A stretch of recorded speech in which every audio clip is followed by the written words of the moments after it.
Buenas noches, hermanos. Qué bonito, ¿verdad? Qué bueno es adorar al Señor. ¿Verdad que Dios es digno?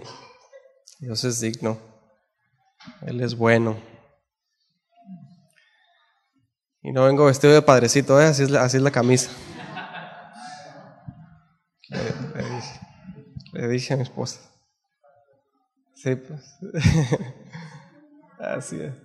Vayan abriendo por favor su Biblia en Hechos, por favor, carta de Hechos, ahí en el final del capítulo 4. Vamos a leer un poquito de contexto, vamos a ir directo al tema, ¿sí? Vamos a orar, ¿sí? Pidamos al Señor que nos hable, ¿sí? Pide al Señor. Padre, bendito sea tu nombre, gracias en esta noche, Señor, toda gloria es para ti, solo tú eres digno, Señor, de recibir toda gloria, todo el honor, Señor.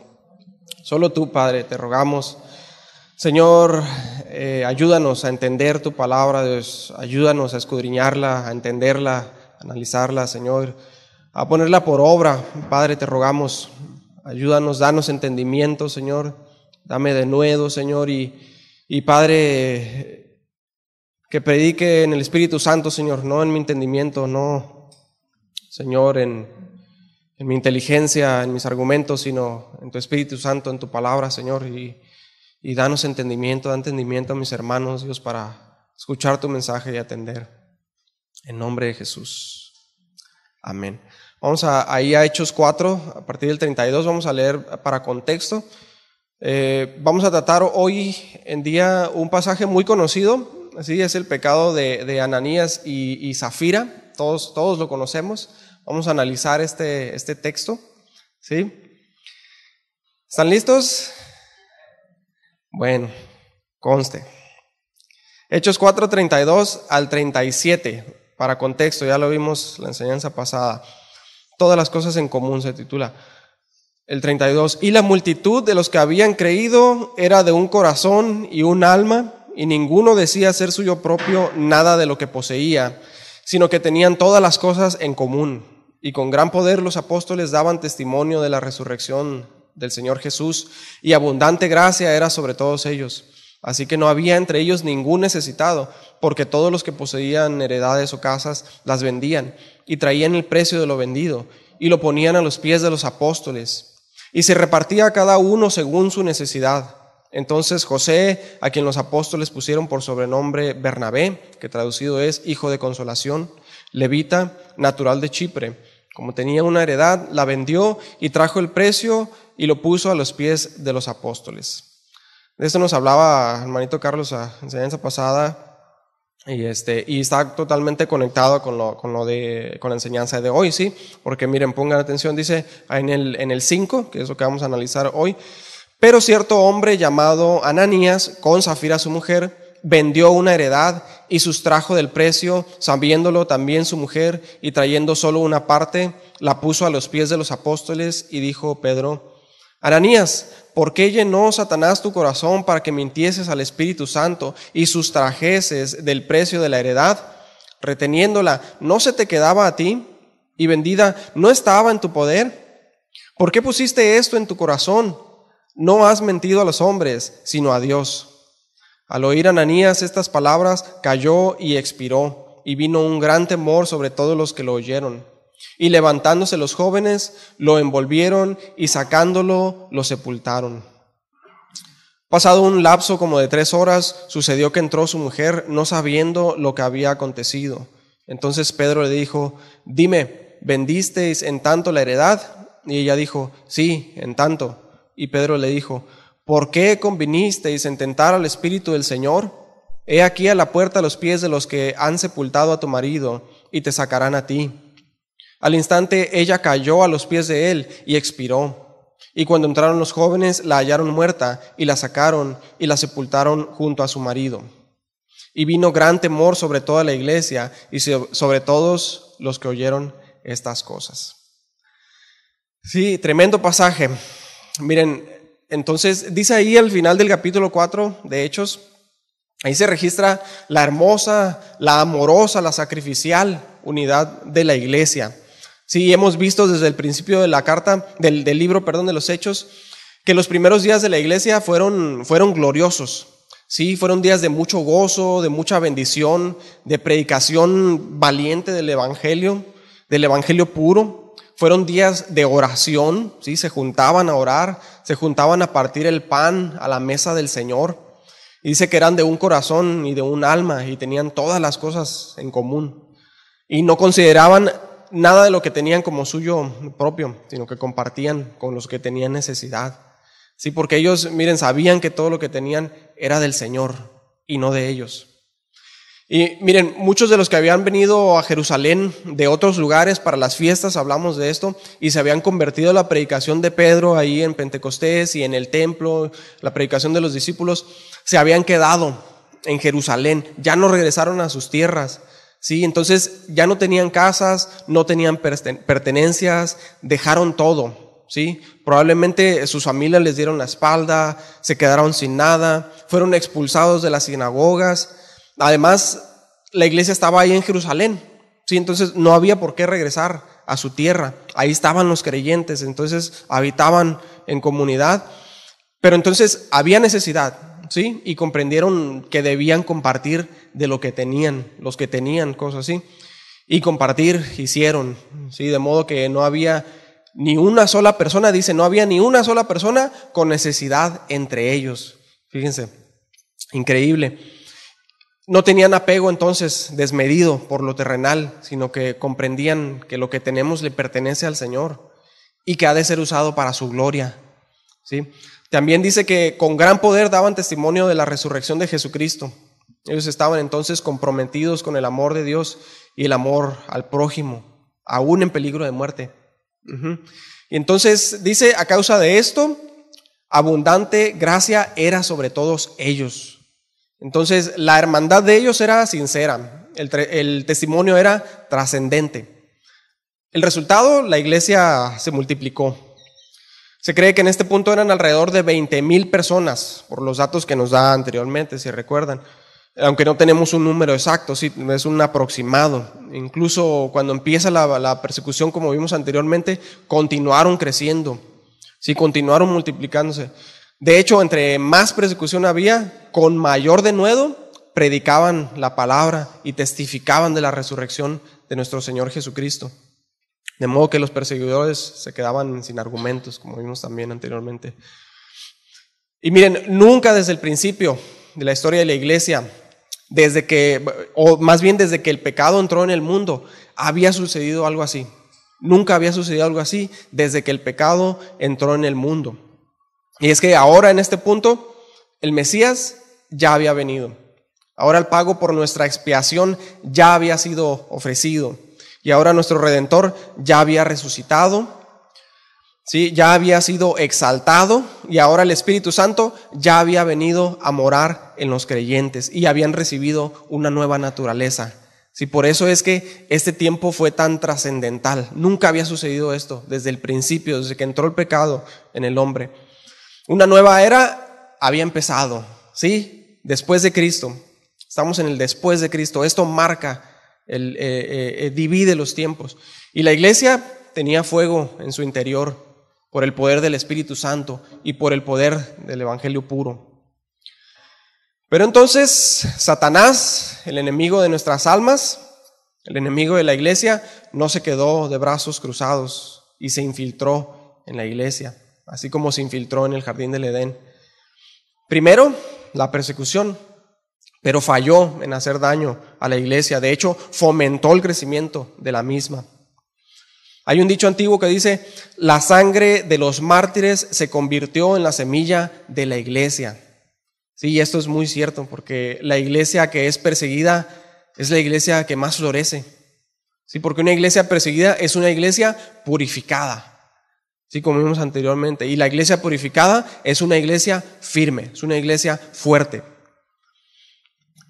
Pero entonces Satanás, no pudiendo hacer daño a la iglesia desde afuera, con la persecución, lo hizo desde adentro.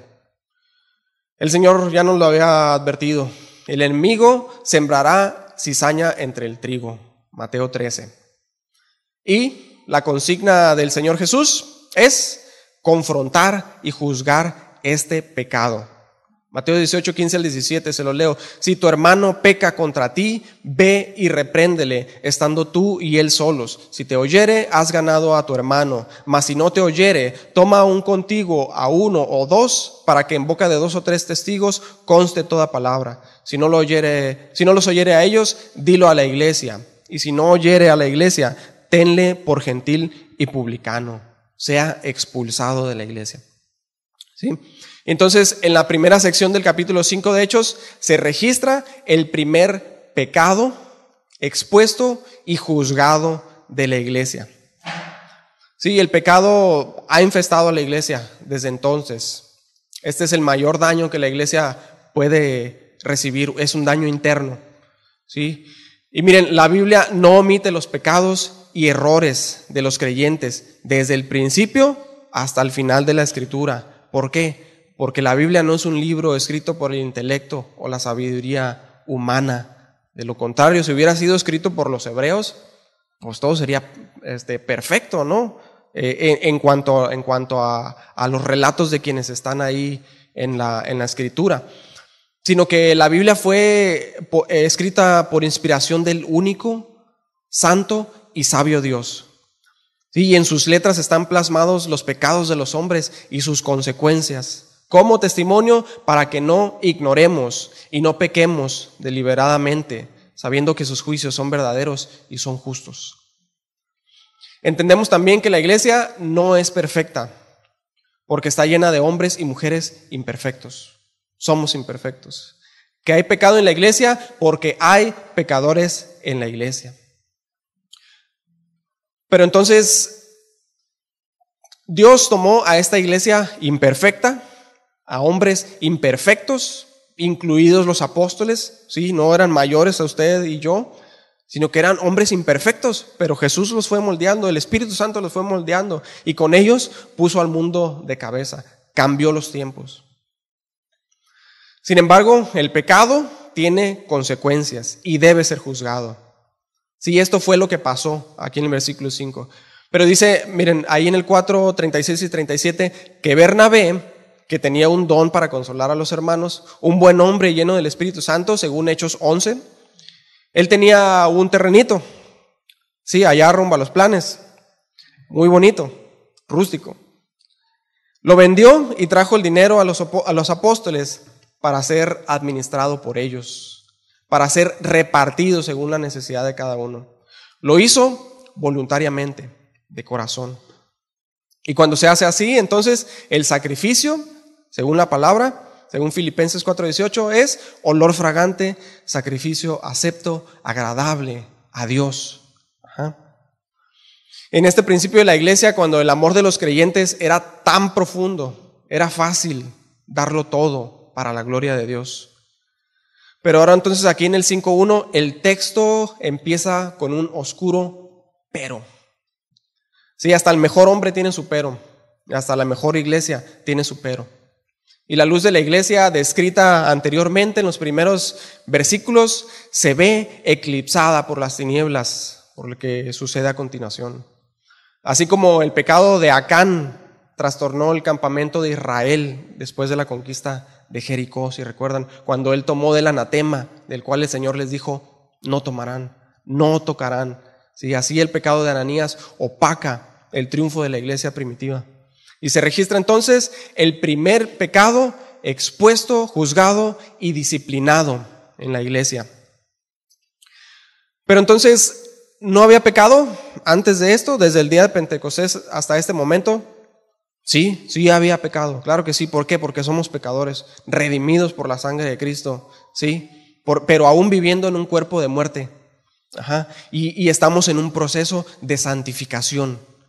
Sí, entonces, ¿había pecado en la iglesia? Sí se había, pero este es el primer pecado que se juzga públicamente en la iglesia, el primer pecado registrado. Ajá. ¿Y por qué se juzgó con tanta severidad? Bueno, vamos a analizar el texto. Y mientras lo hacemos, piense en la seriedad del pecado en la iglesia. Dice en el 5:1, pero cierto hombre llamado Ananías, con Safira su mujer, vendió una heredad. Si ellos hicieron lo mismo que los demás, como dice al final del capítulo 4, dice, ellos vendieron una heredad también como los demás lo hicieron para traer el dinero a los apóstoles, ¿sí? Y seguramente aquellos que hacían esto eran bien reconocidos y con justa razón, porque aquellos que no tenían nada y que recibían la ayuda, pues seguramente estaban muy agradecidos. Y según lo que se sabe es que se reunían aún ahí en el pórtico de Salomón. Ellos se seguían reuniendo en el pórtico de Salomón, a veces en algunas casas, pero iban al templo. Sí, iban al templo y se reunían muchos, o sea, eran 20,000 personas. Entonces, bueno, cuando la gente veía esto, los que hacían eso eran bien reconocidos, ¿sí? Pero ellos dice que lo hacían de corazón. Ahora Ananías y Zafira hicieron lo mismo. Ellos vendieron y trajeron el dinero. Pero entonces Ananías y Zafira, ellos sí pensaron pensaron que sería bueno formar parte de esto, ¿sí? Y procedieron a hacerlo. Y luego dice en el verso 2, y sustrajo del precio, sabiéndolo también su mujer, y trayendo solo una parte, lo puso a los pies de los apóstoles.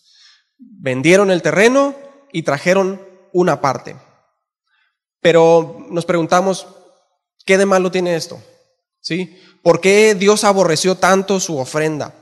¿Cuál fue el pecado de Ananías y Zafira? ¿Y por qué fue castigado inmediata y severamente? Sí, porque su pecado no fue el dar o el no dar o la cantidad, ¿sí? O el haber vendido y dar una parte. Ese no fue su pecado, ¿sí? Porque el Nuevo Testamento no nos habla de cantidades, ¿sí? No nos habla de cantidad. Porque vemos que la viuda que dio dos moneditas dio más que los demás, que daban mucho, pero daban de lo que les sobraba, ¿sí? No está mal no vender tu propiedad y darlo todo a los necesitados. Él nos da todas las cosas y Él nos da la capacidad de elegir qué hacer con ello. Sí, pero ojo, la palabra sí nos dice que demos, que ayudemos, sí lo hace, sí, pero no nos habla de cantidad. No nos da una instrucción directa acerca de vender todo lo que tenemos y darlo a los necesitados. Solo hay una ocasión en la que sí hubo una instrucción directa de parte del Señor a una persona en particular de vender todo y darlo a los pobres, el joven rico, ¿sí? Si recuerdan, pero no obedeció y se fue triste, ¿sí? Porque no quiso defenderse de sus riquezas y seguir a Cristo. Pero la Escritura no nos dice nada de él después de esto, pero el Señor dice, qué difícil es para alguien como él entrar en el reino de los cielos, ¿sí? Y si Dios nos mandara a nosotros expresa y directamente a vender todo y darlo a los pobres, pues más nos vale obedecer, ¿verdad? Pero los creyentes de la iglesia primitiva, la Escritura no nos dice que hayan recibido esta instrucción, sino que lo hicieron voluntariamente y de corazón, porque vieron la necesidad, ¿sí? Eso sí nos manda la Escritura. Eso sí nos manda. Dice, porque el que tiene bienes de este mundo y ve a su hermano tener necesidad y cierra contra él su corazón, ¿cómo mora el amor de Dios en él? Primera de Juan 3:17. Sí, debemos de dar, debemos ver por las necesidades de los hermanos, debemos hacerlo. Pero el que es dueño de la plata y el oro, él es el que escudriña y ve la intención del corazón del hombre. ¿Sí? Entonces, ¿qué pasó entonces con Ananías y Zafira? Bueno, esta es la cuestión. Ellos vendieron la heredad y trajeron parte del precio y pretendieron que lo habían traído todo para aparentar. ¿Sí? No querían dar voluntariamente y de corazón, sino que lo dieron con el propósito de vanagloriarse. Y esto fue abominable a los ojos del Señor. Y el pecado de Ananías y Zafira fue entonces la mentira, la hipocresía. Y Dios odia la mentira. Dios odia la hipocresía por cuanto Él es la verdad. ¿Y quién es el padre de mentira? Así es. Número 3, y dijo Pedro, Ananías, ¿por qué llenó Satanás tu corazón para que mintieses al Espíritu Santo y sustrajeses del precio de la heredad? Sí, ¿qué le dijo Pedro cuando le trajeron el dinero? Vénganos tu reino, para el carruaje que quería. E hizo diácono a Ananías y a Zafira profetiza. No, sino que Pedro, con la autoridad que le había dado el Espíritu Santo, juzga este caso de pecado en la iglesia. A pesar de que Pedro mismo había pecado, había negado a Cristo anteriormente, pero había sido redimido. Pero el Señor le encomendó: apacienta a mis ovejas. Apacienta a mis ovejas. Pedro, apacienta a mis ovejas. ¿Sí? Y el Espíritu Santo no solo le reveló la mentira, sino que también descubrió que Satanás había llenado su corazón. La palabra llenado, pleró en el original, es la misma palabra que se utilizó antes en el capítulo 4 para decir que Pedro y Juan fueron llenos del Espíritu Santo cuando estaban predicando la palabra del Señor. Sí, así de la misma manera, Satanás llenó el corazón de Ananías y le sedujo, como la serpiente sedujo a Eva y le engañó para que comiera del fruto prohibido. De la misma manera engañó a Ananías y Zafira. Y miren, si hubiera sido un pecado de debilidad inesperada, la consecuencia no hubiera sido tan severa. Pero el hecho es que Ananías había dejado al enemigo entrar en su corazón y le llevó a tomar esta decisión. Él era culpable y dice: has mentido al Espíritu Santo. El pecado es el pecado, pues, de la mentira y de la hipocresía, el que es juzgado aquí. Una mentira que fue dicha para hacerlos ver más espirituales. Querían ganar prestigio y gloria para sí mismos, ganar estatus en la iglesia. Pensaron que iban a ser aplaudidos por su sacrificio y al mismo tiempo guardar algo de dinero para sí. Sí, y esto es codicia, un pecado más a la cuenta. Pensaron que iban a ser aplaudidos por su sacrificio, pero en lugar de eso fueron humillados. La hipocresía, en términos bíblicos, es crear una impresión engañosa del carácter espiritual de uno. ¿Sí? Es simular algo que no se es en verdad, actuarlo, aparentarlo. Y el Señor odia la hipocresía. ¿Se recuerdan? Ay de ustedes, escribas y fariseos, hipócritas. Ay de ustedes, hipócritas. Muchas veces les dijo. El hipócrita dice y no hace, pero aparenta. Y ama el reconocimiento y las alabanzas, como los fariseos. Amaban que les dijeran rabí, rabí. Amaban las salutaciones en las plazas. Amaban los primeros lugares en las cenas y en las sinagogas. Amaban ser vistos dando limosnas. Tocaban trompeta delante de ellos cuando lo hacían. Amaban orar en público y que los vieran ayunando. Amaban diezmar la menta, el eneldo, el comino, pero dejaban de lado lo más importante de la ley: la justicia, la misericordia y la fe. Ay de ustedes, hipócritas, les dijo el Señor, ay de ustedes. El que se humille será exaltado, pero el que se exalte a sí mismo será humillado, les dijo el Señor. Ananías y Zafira, ellos mintieron y engañaron para recibir gloria para sí. No engañaron a los hombres, sino a Dios. Y hoy en día la iglesia está llena de hipócritas. Ninguno de nosotros vive como deberíamos de vivir la vida cristiana. Ninguno de nosotros. Y tampoco deberíamos pretender que lo hacemos como ellos lo hicieron. No deberíamos de vivir como si no tuviéramos pecado, como si fuéramos perfectos, ¿sí? Ni deberíamos ver la paja en el ojo ajeno antes que la viga en el nuestro, porque esta es una característica del que anda en soberbia. Qué fácil es ver los defectos de los demás antes que los nuestros. Entonces, hermanos, cuando veamos a un hermano pasar por un tiempo de debilidad, cuando veamos a un ebrio tambalearse por la calle, cuando veamos a las personas arrastradas por todo tipo de pecados, no digamos: Señor, te doy gracias porque no soy como la otra gente. No, hermano, sino que digamos: Señor, sé propicio a mí, pecador. Señor, no nos dejes caer en tentación.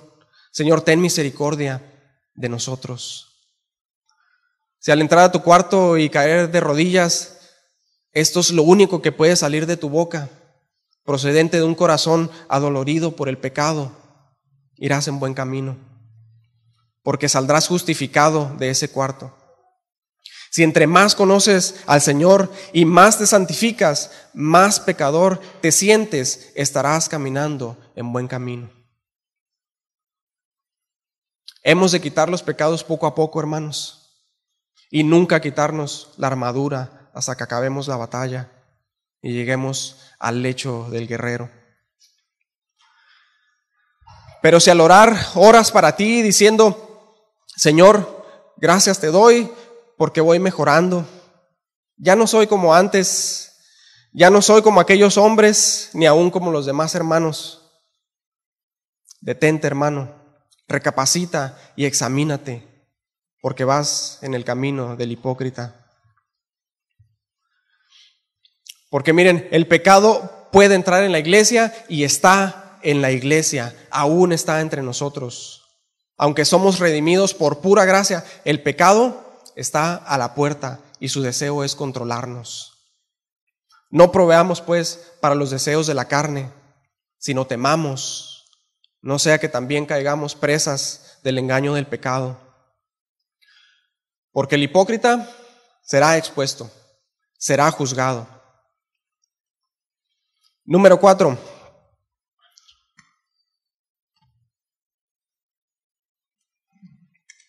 Versículo 4. Reteniéndola, ¿no se te quedaba a ti?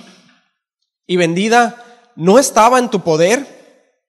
¿Por qué pusiste esto en tu corazón? No has mentido a los hombres, sino a Dios. ¿Sí? ¿Qué le está diciendo Pedro? Ananías, nadie te obligó a vender la heredad. Y si la querías vender, nadie te obligó a traer ese dinero. Y si querías traer el dinero, ¿por qué trajiste una parte aparentando que lo trajiste todo? Mejor es no prometer que prometer y no cumplir. Eso nos dice la Escritura. Si ellos hubieran dicho: aquí está una parte de la heredad, lo otro lo ocupo para algo más, otra historia sería. Pero le dice: ¿por qué pusiste esto en tu corazón? Le dijo Pedro. Aunque Satanás había llenado su corazón para hacer esto, toda la culpa cayó sobre él, por cuanto somos responsables y capaces de tomar decisiones. No has mentido a los hombres, sino a Dios, le dijo Pedro. Miren, Eva trató de inculpar a la serpiente, pero la culpa, la consecuencia, cayó sobre ellos y sobre nosotros. Cuando David confesó su pecado, dijo: contra ti solo he pecado y he hecho lo malo delante de tus ojos. Podremos mentir a los hombres, pero a Dios no lo podemos engañar, hermanos. Dios no puede ser burlado. Toda mentira saldrá a la luz. Él conoce nuestra mente, Él conoce nuestro corazón, conoce nuestros pensamientos. Aún antes de que la palabra salga de nuestra boca, Él ya la conoce toda. Y en este punto de la historia, el pecado de Ananías y Zafira golpea a la iglesia en su tiempo de mayor auge. Sí, Pedro escribió más adelante en 1 Pedro 4:17, porque es tiempo que el juicio comience por la casa de Dios. Y ese juicio, hermanos, empieza por la integridad espiritual de la iglesia. Y si la iglesia ha de ser expuesta por su hipocresía. Y así es, sí, hoy más que nunca, la iglesia está siendo expuesta. Ahí lo pueden ver en YouTube, en las noticias, por todos lados, por todos los medios. La iglesia está siendo expuesta por la hipocresía.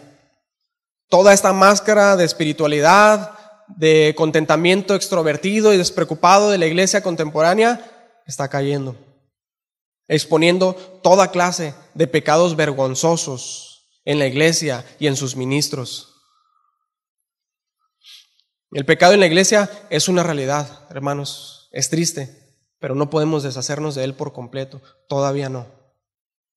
Por eso gemimos dentro de nosotros mismos, esperando la adopción, la redención de nuestro cuerpo. Pero el pecado debe ser expuesto y debe ser juzgado. Un poco de levadura leuda toda la masa y la levadura debe ser quitada. debe ser echada fuera de la casa. Por eso hacían eso los hebreos antiguamente, si saben esto, echaban la levadura fuera de la casa en el tiempo de la Pascua. Versículo 5. Al oír Ananías estas palabras, cayó y expiró. Y vino un gran temor sobre todos los que lo oyeron. ¿Sí? Dios expuso y juzgó el pecado de hipocresía frente a toda la iglesia. Inmediatamente cayó fulminado. Cortó con lo podrido de raíz para que lo demás no fuera contaminado. Porque dice, y vino un gran temor sobre todos los que lo oyeron. Y con esto nos muestra cuál es la posición de Dios frente a este pecado. Ejecuta a los culpables frente a toda la iglesia. Hubo otra persona que también cayó fulminado por su pecado, comido de gusanos, Herodes, si recuerdan. ¿Por qué causa? Por cuanto no dio gloria a Dios. Quería la gloria para él, si no dio la gloria a Dios. Y cayó fulminado, comido de gusanos. Y aún desde el tiempo del Antiguo Testamento vemos que Dios juzga la hipocresía, como a los amigos de Job, por ejemplo. Sí, en repetidas veces en el libro de Job se tradujo la palabra Janef, en el hebreo, al español como impío, pero en su raíz y su significado más exacto es hipócrita o falso. Impío, hipócrita, falso es lo mismo, pero principalmente significa hipócrita o falso. En Job 8:13 dice: la esperanza del impío o hipócrita perecerá. Job 13:16, no entrará en su presencia el hipócrita. Job 20:5, la alegría de los malos es breve y el gozo del hipócrita por un momento. Entonces, ¿qué nos dice la palabra? Vemos desde el inicio que el hipócrita, lo que el hipócrita desea o espera, perece. Y que el hipócrita no estará en la presencia de Dios. Y que el gozo del hipócrita es pasajero, es solo por un tiempo. Si podrá tener lo que desea, por un tiempo, el hipócrita, lo que consigue con engaños. Sí, pero cuando sea expuesto, su alegría se convertirá en llanto. En 2 Corintios 5, Pablo advierte de los que se glorían en las apariencias y no en el corazón. La hipocresía corrompe y debe ser expuesta y juzgada, hermanos. ¿Saben por qué?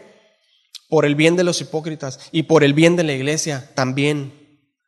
1 Corintios 5:5, el tal sea entregado a Satanás para destrucción de la carne, a fin de que el espíritu sea salvo en el día del Señor Jesús. Josué 7:12, dice el Señor al pueblo de Israel cuando Acán pecó y mandó apedrearlo: ni estaré más con vosotros si no destruyereis el anatema de en medio de vosotros. ¿Sí? Y muchas llamadas iglesias hoy en día, hermanos, atraen y dan la bienvenida a miles de personas y jóvenes que pretenden interés y simpatía por Jesús, pero nunca les advierten de la hipocresía. Porque ser llamado hipócrita o ser advertido acerca de la hipocresía, pues es ofensivo, ¿sí? Pero debemos hacerlo. ¿Por qué? Por nuestro bien. Por nuestro bien. Porque cuando la hipocresía sea expuesta y tratada y somos enseñados en el camino de la verdad, eso nos lleva a ser una iglesia sana, con creyentes genuinos, genuinas conversiones, genuina santificación, ¿sí? Justicia genuina. Pero tristemente esa no es la norma hoy en día, ¿sí? En la iglesia. La idea de hoy en día es que todos estén cómodos, incluso en su hipocresía, para que no se vayan de la iglesia. Y la iglesia se llena de falsos creyentes. Pero ese no es el parámetro de Dios. Él busca una iglesia genuina y busca juzgar la hipocresía y sacarla de la iglesia. Eso nos dice la Escritura. Porque la hipocresía devasta el testimonio de la iglesia y confunde al mundo. De modo que hoy en día es muy difícil para un inconverso diferenciar quién está predicando la verdad, quién está predicando el verdadero evangelio entre tanta falsedad, y el camino de la verdad es blasfemado. Porque los pecados invisibles son más dañinos que los que no se ven. Los que se ven son tratados y corregidos en el creyente. Por eso es que los que no se ven deben de ser expuestos para que puedan ser tratados. Ahorita vamos a ver más de eso. En el 6, versículo 6. Y levantándose los jóvenes, lo envolvieron y sacándolo, lo sepultaron. Pasando un lapso como de 3 horas, sucedió que entró su mujer no sabiendo lo que había acontecido. Entonces, Ananías y Zafira, miren, ellos no llegaron juntos a traer el dinero. ¿Por qué? Bueno, al parecer se pusieron de acuerdo previamente y acordaron decir lo mismo para respaldar la mentira y que fuera creíble. Número 8, entonces Pedro le dijo, dime, ¿vendisteis en tanto la heredad? Y ella dijo, sí, en tanto. Entonces se pusieron de acuerdo para mentir. Y esto lo hace aún peor. ¿Por qué? Porque se supone que como esposos debemos estimularnos a buscar y a obedecer al Señor, edificarnos, amonestarnos. Pero ellos se animaron entre sí para engañar. Versículo 9. Y Pedro le dijo, ¿por qué convinisteis en tentar al Espíritu del Señor? He aquí a la puerta los pies de los que han sepultado a tu marido y te sacarán a ti. El veredicto, culpable, cómplice de su marido. Como si Pedro les dijera, ¿acaso no saben? ¿No han visto? ¿No han oído todo lo que el Señor ha hecho en medio de nosotros? ¿Cómo pues creyeron que podrían engañar al Señor? ¿No saben que el Señor lo ve todo? ¿Que Él está en medio de nosotros y que no tendrá por inocente al culpable? ¿Por qué hicieron esto? Versículo 10. Al instante ella cayó a los pies de él y expiró. Y cuando entraron los jóvenes, la hallaron muerta y la sacaron y la sepultaron junto a su marido. Vemos en la Escritura que hay pecadores a quien Dios despacha rápido y hay otros a los que soporta por largo tiempo. Y Dios no nos va a rendir cuentas acerca de esto. Él sabe por qué lo hace. Y sin embargo, la advertencia plasmada en la palabra de Dios es manifiesta. Estemos siempre preparados, santificados, genuinos, ocupados en vuestra salvación con temor y temblor, dice Pablo a los Efesios.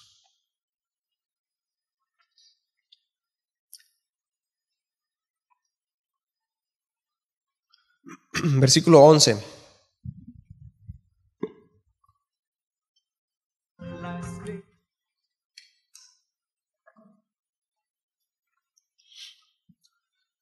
Y vino gran temor sobre toda la iglesia y sobre todos los que oyeron estas cosas. Vuelve a repetirlo, en el 5 lo dijo anteriormente y ahora lo vuelve a decir ahí en el 11. Vino temor, gran temor sobre toda la iglesia, sobre todos los que oyeron estas cosas. El mensaje, hermano, es claro. El pecado en la iglesia debe ser juzgado, debe ser corregido. La iglesia debe ser limpiada.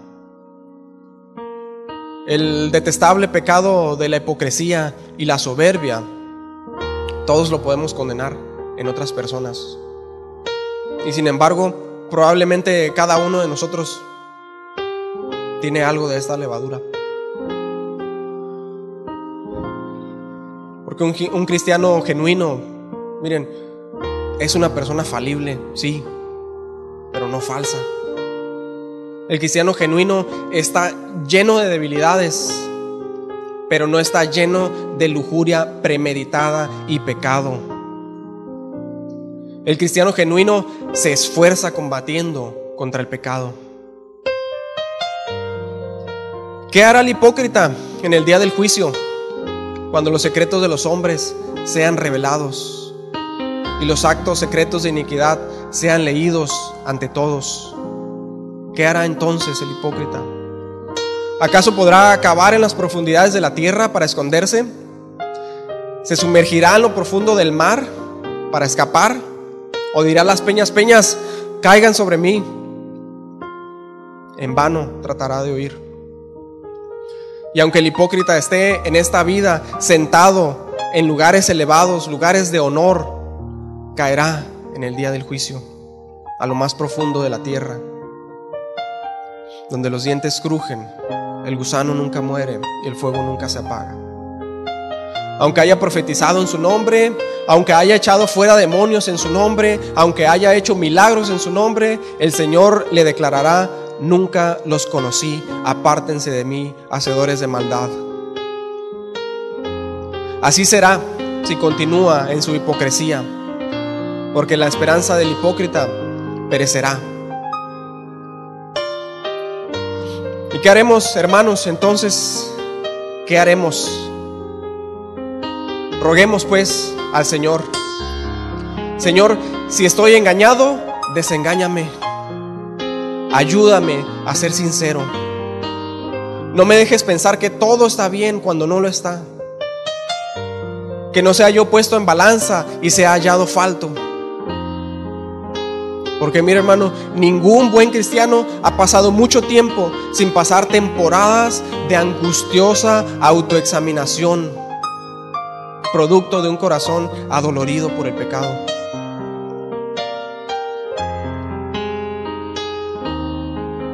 Examinémonos pues, para que en aquel día no huyamos avergonzados.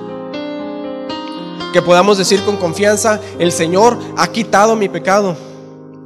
Que podamos descansar en Cristo sin temor, sin ocultar nada. Que podamos esperar la venida de nuestro Señor Jesucristo con gozo, ¿sí? No en angustia. Y que podamos enfrentar la muerte en paz, sin temor. Porque algún día estaremos en el lecho de muerte, hermano, en donde es vano jugar al hipócrita. Que Dios nos haga sinceros. Porque si morimos con una profesión de fe vacía, moriremos por la eternidad. Asegurémonos de conocer la verdadera condición de nuestro corazón ahora. Que Dios nos dé verdadera gracia y verdadera fe. Que seamos pesados en balanza ahora, para que si somos hallados faltos, sea ahora, en vida, y no en la eternidad. Que seamos cristianos genuinos, no perfectos, pero genuinos, honestos, sin pretensiones de grandeza, buscadores de la verdad y de la santidad.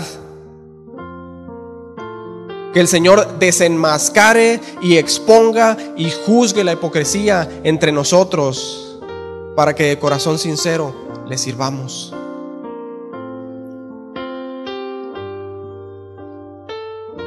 No a nosotros, oh Jehová, no a nosotros, sino a tu nombre da gloria, por tu misericordia, por tu verdad. Amén.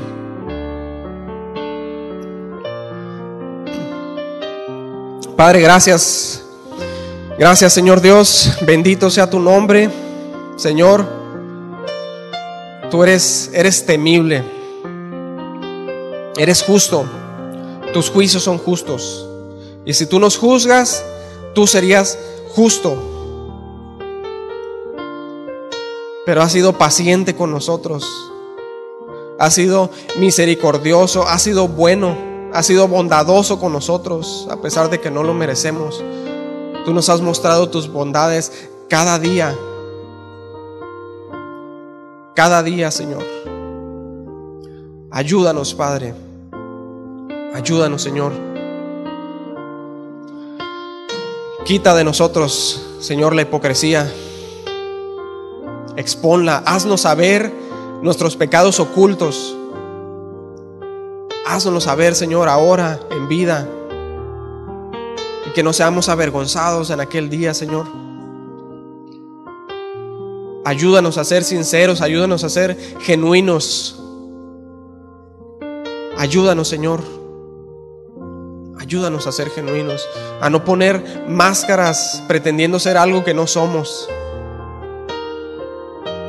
Somos pecadores, pero hemos sido redimidos por tu gracia y por tu misericordia, por tu justicia. por fe en Jesús. Y te damos gracias, te damos muchas gracias, porque nos hablas a tiempo y nos haces saber nuestra iniquidad, nos haces ver nuestra iniquidad. Que cada día podamos crecer, Señor, en gracia, en fe, en sabiduría. Y que podamos entender que delante de ti somos pecadores y que necesitamos arrepentimiento cada día. Que no pensemos que estamos bien, que no hay pecado en nosotros. Señor, ayúdanos a ver nuestro pecado y ayúdanos, Señor, Padre, a santificarnos cada día, a purificarnos cada día, a lavar nuestros pies, nuestras manos, porque tú ya nos has lavado por completo. Ayúdanos a santificarnos más y más cada día hasta que tú vengas o seamos llamados a tu presencia.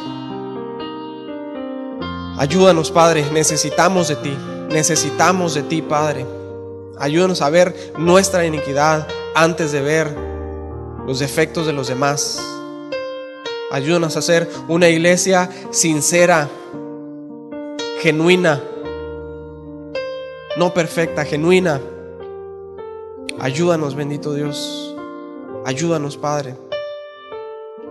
Ayúdanos, Señor. Toda la gloria, toda la honra, todo el honor sean a ti, Señor. Solo tú eres digno, Padre. En nombre de Jesús. Amén y amén.